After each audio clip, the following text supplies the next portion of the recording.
यह भाग 4 है, जिसका शीर्षक है beyond the earth, the seed awakening and the supreme one. जैसे ही गरुड़ उस नीली अंडाकार सीमा ब्लू ओवल बाउंड्री के करीब पहुंचना शुरू हुआ, पूरा अंतरिक्ष एक अजीब सी थरथराहट से भर गया। ये कंपन इंजनों का नहीं था, बल्कि ऐसा लग रहा था जैसे खुद अंतरिक्ष कांप रहा हो। मॉनिटरिंग स्क्रीन्स पर डेटा की लाइनें बेतरतीब होने लगी। टाइम स्टैम्प अस्थिर हो गया। 1 सेकंड कभी 0.8 सेकंड दिखाता तो कभी 1.3। डॉक्टर त्रिलोक ने तुरंत कमान संभाली और आदेश दिया, इंटरनल टाइम लूप को स्थिर करो, stabilize internal time loop. AI system ने जवाब दिया, स्थिरीकरण आंशिक है, बाहरी स्पेस टाइम फील्ड सुधार का विरोध कर रहा है। वो नीली सीमा अब सिर्फ एक आकार नहीं लग रही थी, उसकी सतह पर लयबद्ध धड़कनें, रिदमिक पल्सेस चल रही थीं, जैसे किसी जीवित प्राणी का दिल धड़क रहा हो। डॉक्टर त्रिलोक ने धीरे से फुसफुसाते हुए कहा, ये कोई ढाल नहीं है, ये एक तंत्र सिस्टम है। जैसे ही गरुड़ के अगले हिस्से नोज ने सीमा को छुआ, एक निशब्द विस्फोट हुआ। न रोशनी न आवाज, सिर्फ घना अंधेरा। सभी स्क्रीन एक साथ बंद हो गई। डॉक्टर त्रिलोक को महसूस हुआ जैसे उनका शरीर पहले बहुत भारी हुआ और फिर अचानक बिल्कुल भारहीन, और फिर एक तेज रोशनी चमकी। गरुड़ दोबारा सक्रिय हुआ, लेकिन जो डॉक्टर त्रिलोक ने देखा उससे उनकी सांसें अटक गईं। वो नीला घेरा गायब था, सौरमंडल का नामो निशान नहीं था, तारे भी वैसे नहीं थे जैसे उन्होंने कभी देखे थे। यहाँ तारे सीधी रेखाओं में कतारबद्ध थे, जैसे पूरे ब्रह्मांड को किसी ने ग्रिड में बांट दिया हो। एआई सिस्टम बोला, तारा समूह का मिलान नहीं हो रहा, ये क्षेत्र किसी भी ज्ञात खगोलीय डेटाबेस में मौजूद नहीं है। डॉक्टर त्रिलोक ने खिड़की से बाहर देखा। दूर दूर तक मटमैली सलेटी धुंध, मेटालिक ग्रे मिस्ट फैली हुई थी। उस धुंध के अंदर तैरती हुई विशाल संरचनाएं थीं, न क्षुद्र ग्रह, बल्कि वे ज्यामितीय महासंरचनाएं, जियोमेट्रिक मेगा स्ट्रक्चर्स थीं। त्रिकोण, छल्ले, घन, सब धीमी गति में घूम रहे थे। डॉक्टर त्रिलोक के होठों से निकला, यह प्राकृतिक नहीं हो सकता। तभी गरुड़ के सेंसर ने एक नया अलर्ट दिया।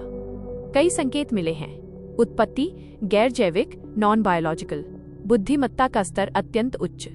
अचानक अंतरिक्ष मुड़ गया, जैसे वास्तविकता के कपड़े को किसी ने मोड़ दिया हो। उस मोड़ के बीच से एक संरचना उभरी। न वो जहाज था, न कोई जीव, वो शुद्ध ऊर्जा और ज्यामिति का एक मिला जुला रूप था। उसकी कोई आंखें नहीं थीं, फिर भी डॉक्टर त्रिलोक को महसूस हुआ कि कोई उन्हें सीधे देख रहा है। एक आवाज सीधे उनके दिमाग में गूंजी, वो पुरुष की थी, न स्त्री की। तुमने सीमा कंटेनमेंट पार कर ली है। डॉक्टर त्रिलोक ने खुद को संभालते हुए पूछा, सीमा? किस चीज की सीमा? आवाज शांत पर स्पष्ट थी, तुम्हारा सौरमंडल एक संरक्षित सभ्यता इकाई है, एक विकासशील प्रजाति। अभी वहां अवलोकन का चरण, ऑब्जर्वेशन स्टेज चल रहा है। डॉक्टर त्रिलोक का मन सुन्न पड़ गया। मतलब हम एक प्रयोग, एक्सपेरिमेंट हैं? आवाज ने तुरंत जवाब दिया, तुम प्रयोग नहीं हो, तुम एक बीज, सीड हो। डॉक्टर त्रिलोक ने गुस्से और दर्द के बीच पूछा, तुम कौन हो? ऊर्जा के उस पिंड के चारों ओर अजीब प्रतीक चमक उठे। हम आर्किटेक्ट्स हैं, हम ब्रह्मांड के अस्तित्व के लिए मार्ग तैयार करते हैं। डॉक्टर त्रिलोक ने एक और सवाल पूछा, जो शायद सबसे जरूरी था। अगर वो नीला घेरा एक सीमा थी, तो उससे बाहर आने का नियम क्या है? कुछ पल की खामोशी के बाद आवाज आई, केवल उन्हीं सभ्यताओं को बाहर आने की अनुमति है जो वास्तविकता पर प्रश्न उठाना सीख जाती हैं। उसी पल डॉक्टर त्रिलोक को कोऑर्डिनेट लॉक याद आया, वो संदर्भ बिंदु जो उन्होंने सुरक्षित किया था। उनका हाथ चुपचाप गरुड़ के कंसोल पर चला गया।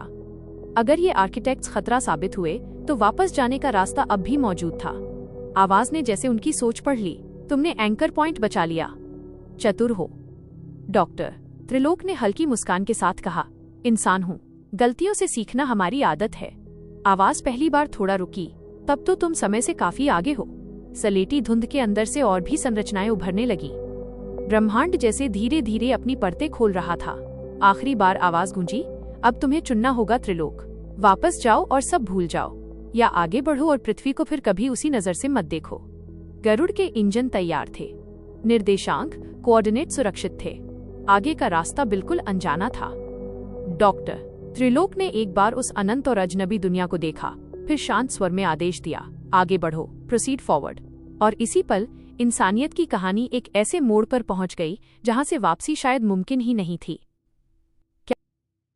जैसे ही गरुड़ का अस्तित्व उस सुनहरी ऊर्जा में विलीन होने लगा और डॉक्टर त्रिलोक का शरीर कणकण होकर अंतरिक्ष की गहराइयों में बिखरने ही वाला था। अचानक सब कुछ ठहर गया। समय रुक गया। वो काला शून्य, वॉइड, जो सब कुछ निगलने आ रहा था, एक जमी हुई तस्वीर की तरह स्थिर हो गया। आर्किटेक्ट्स की संरचनाएं रुक गईं और उनकी गूंजती आवाजें एकदम शांत हो गईं। ब्रह्मांड के उस सलेटी कैनवास पर एक ऐसी रोशनी फूटी जिसकी तुलना में अरबों सूरज भी फीके थे। ये रोशनी सफेद नहीं थी, बल्कि इसमें वे रंग थे जो इंसानी आंखों ने कभी देखे ही नहीं थे।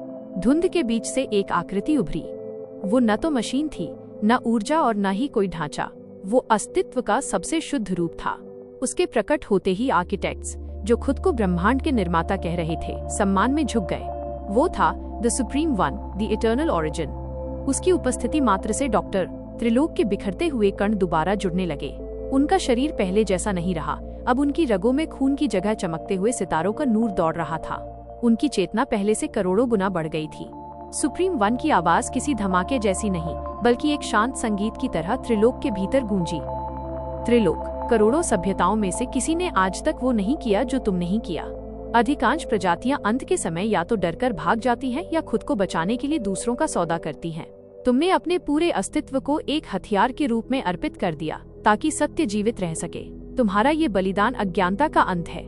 त्रिलोक ने अपने नए शरीर को देखा। उनके हाथ अब पारभासी, ट्रांसल्यूसेंट थे, जिनके भीतर आकाश गंगाएं घूमती हुई दिख रही थीं। उन्होंने महसूस किया कि वे अब केवल सोच मात्र से किसी भी ग्रह की स्थिति बदल सकते थे। सुप्रीम वन ने आगे कहा, तुमने बीज होने की सीमा तोड़ दी है। अब तुम एक गार्डियन हो। मैं तुम्हें वो शक्ति देता हूँ जो केवल सृजनकर्ताओं के पास होती है। तुम समय की धाराओं को देख सकोगे, वास्तविकता को मोड़ सकोगे और उस शून्य इरेजर से लड़ सकोगे जिसे कोई नहीं हरा सका। अचानक त्रिलोक के दिमाग में ब्रह्मांड का पूरा नक्शा खुल गया। उन्हें अब सौरमंडल के उन धागों का नियंत्रण मिल गया था। सुप्रीम वन ने उन्हें एक उपहार भी दिया, कॉस्मिक गरुड़। अब गरुड़ कोई धातु का जहाज नहीं था, बल्कि त्रिलोक की इच्छा शक्ति से बना एक विशाल सुनहरी चिड़िया जैसा ऊर्जा पुंज था, जो पलक झपकते ही ब्रह्मांड के एक कोने से दूसरे कोने तक जा सकता था। सुप्रीम वन की आकृति ओझल होने लगी, लेकिन जाने से पहले उसने अंतिम शब्द कहे, जाओ त्रिलोक, उस शून्य को दिखाओ कि जब एक नश्वर जीव मॉर्टल अमर संकल्प धारण करता है तो देवता भी कांप उठते हैं। आज से मानवता का इतिहास तुम लिखोगे। डॉक्टर त्रिलोक, जो अब एक सुपर बीइंग बन चुके थे, ने कॉस्मिक गरुड़ की कमान संभाली। उनकी आंखों में अब डर नहीं, बल्कि उस इरेजर शून्य को मिटाने का तेज था। क्या आप देखना चाहेंगे कि डॉक्टर त्रिलोक अपनी नई शक्तियों के साथ उस काले शून्य, द इरेजर्स को कैसे धूल चटाते हैं?